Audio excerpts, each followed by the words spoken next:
Good morning प्यारे बच्चों। कक्षा 12 के रसायन में हम लोग अध्ययन कर रहे थे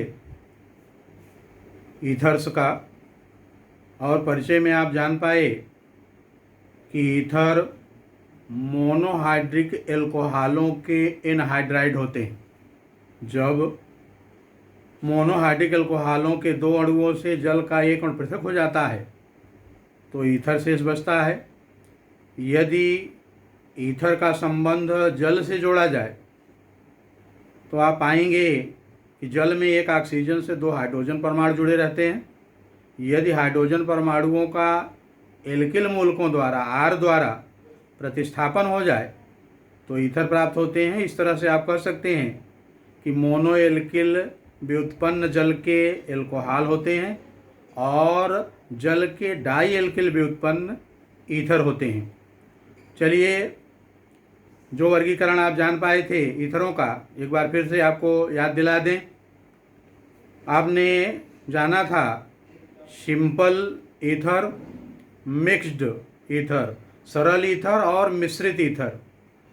ईथरों में ऑक्सीजन से जुड़े दोनों एल्किल मूलक यदि समान हों तो उन्हें सम्मित ईथर या सरल ईथर कहते हैं, और यदि ऑक्सीजन से जुड़े दोनों एल्किल मूलक भिन्न भिन्न हों तो इन्हें मिश्रित ईथर कहा जाता है। एक दूसरे वर्गीकरण में आप जान पाए कि यदि दोनों R एल्किल मूलक हों तब उनको एलिफैटिक ईथर कहा जाता है, और यदि एक R एल्किल मूलक दूसरा एरिल मूलक हो या दोनों एरिल मूलक हो तो उन्हें एरोमेटिक ईथर कहते हैं। चलिए आगे के अध्ययन में नॉमेनक्लेचर ऑफ ईथर्स, ईथरों का नामकरण। आपको जानकारी है कार्बनिक यौगिकों के नामकरण की दो पद्धतियां प्रचलन में हैं, कॉमन सिस्टम, IUPAC सिस्टम। साधारण पद्धति में ऑक्सीजन से जुड़े एल्किल मूलकों का नाम अंग्रेजी के वर्णमाला क्रम में लिखकर बाद में ईथर लिखते हैं। जैसे इस उदाहरण में देखिए CH3OCH3, इसमें ऑक्सीजन से जुड़े हैं दो मेथिल समूह, मेथिल और मेथिल। तो यदि दो संख्या इनकी हो तो कहेंगे डाईमेथिल और ईथर। दूसरे उदाहरण में देखिए C2H5OC2H5, इसमें इस ईथर में दोनों R के स्थान पर है एथिल और एथिल दो बार, तो कहेंगे डाई एथिल ईथर। अब तीसरे उदाहरण में देखिए, इसमें ऑक्सीजन से एक मेथिल जुड़ा है, दूसरा एथिल। अब अगर आप मेथिल लिखेंगे तो ये M से शुरू होगा, और यदि एथिल लिखेंगे तो E से शुरू होगा। और आपको जानकारी है कि अंग्रेजी वर्णमाला क्रम में पहले E आता है और बाद में M आता है, तो इसको कहेंगे एथिल मेथिल ईथर। इसी तरह इस उदाहरण में देखिए, ये फेनिल है और ये मेथिल है, इसको आप C6H5 भी लिख सकते हैं। अब अगर फेनिल लिखेंगे तो P से शुरू होगा, मेथिल लिखेंगे तो M से शुरू होगा, और इन दोनों में अंग्रेजी के वर्णमाला क्रम को देखें तो पहले M आएगा बाद में P आएगा, तो इसका नाम है methyl phenyl ether. Common system में ऐसा ही नामकरण है, बहुत सरल है, आपको मन में आ गया होगा आपके मन में। अब दूसरा है IUPAC सिस्टम। IUPAC सिस्टम ये आधुनिक पद्धति है, और इस पद्धति में ईथरों को एल्कॉक्सी एल्केन कहा जाता है। एल्कॉक्सी एल्केन, IUPAC पद्धति में ईथर होते हैं एल्कॉक्सी एल्केन। ऑक्सीजन से जुड़े एल्किल मूलकों में जिसमें कार्बन की संख्या कम हो उसे ऑक्सीजन के साथ जोड़कर एल्कॉक्सी समूह बनाते हैं, और जो शेष दूसरा बचता है उसमें कार्बन की संख्या के आधार पर एल्केन नाम देते हैं।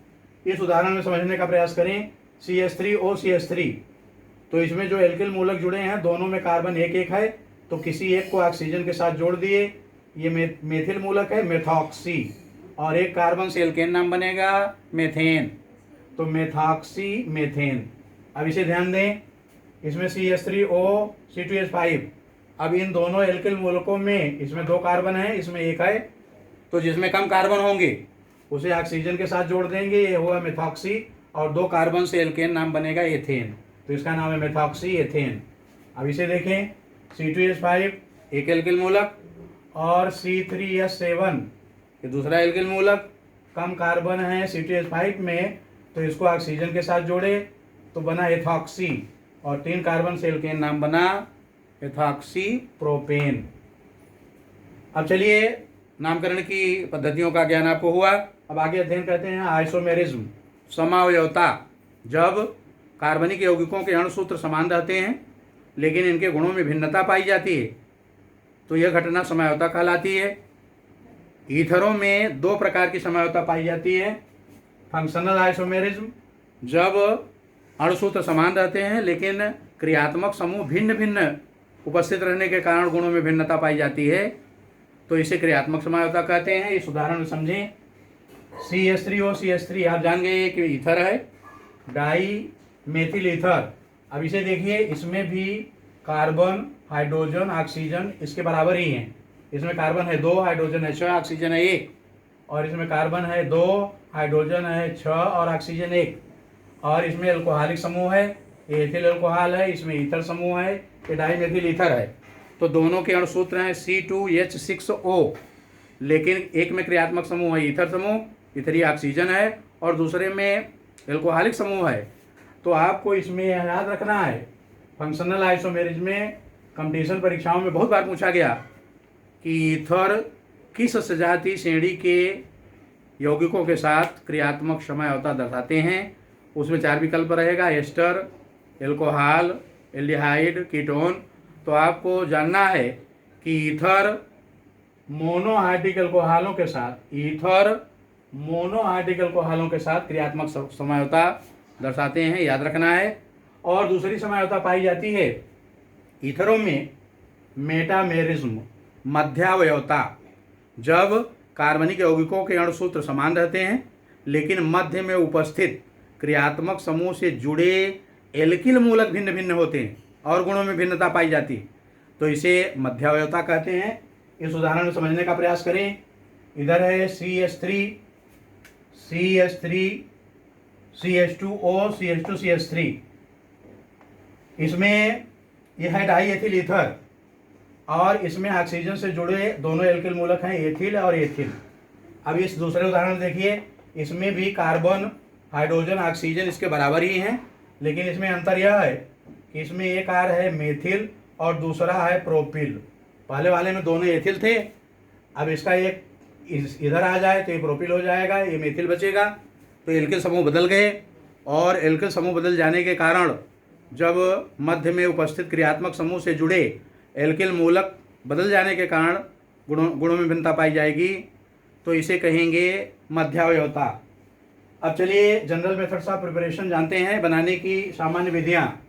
और इसकी एक विधि अति महत्वपूर्ण है, ये परीक्षा, बोर्ड परीक्षा और कंपटीशन दोनों की दृष्टि से अति महत्वपूर्ण है, विलियमसन संश्लेषण। इसे अनिवार्य रूप से आप याद करिए। विलियमसन संश्लेषण क्या है? ये नेम रिएक्शन है। विलियमसन ने इस विधि द्वारा ईथरों का संश्लेषण किया था। जब सोडियम या पोटेशियम एल्काक्साइड RONA या ROK की क्रिया एल्किल हैलाइड RX से कराते हैं तो NaX या KX निकल जाता है और बचता है ROR। तो देखिए ये जनरल रिएक्शन है, सोडियम एल्काक्साइड की क्रिया एल्किल हैलाइड से कराई गई तो NaX या KX बाहर निकल गया और प्राप्त हुए ईथर। अब इसके चाहे जितने उदाहरण आप लिखिए, जैसे यहाँ लिख दें CH3, यहाँ लिख दें CH3 तो प्राप्त होगा CH3O CH3। यदि यहाँ लिख दें CH3 और यहाँ लिखें C2H5 तो प्राप्त होगा CH3O C2H5। यदि यहाँ लिखे C2H5 और यहाँ भी लिखे C2H5 तो ईथर प्राप्त होगा C2H5O C2H5। तो इस तरह से विलियमसन संश्लेषण आप अनिवार्य रूप से याद करिए। आज के वीडियो में यहीं तक, आगे की चर्चा कल करेंगे। धन्यवाद।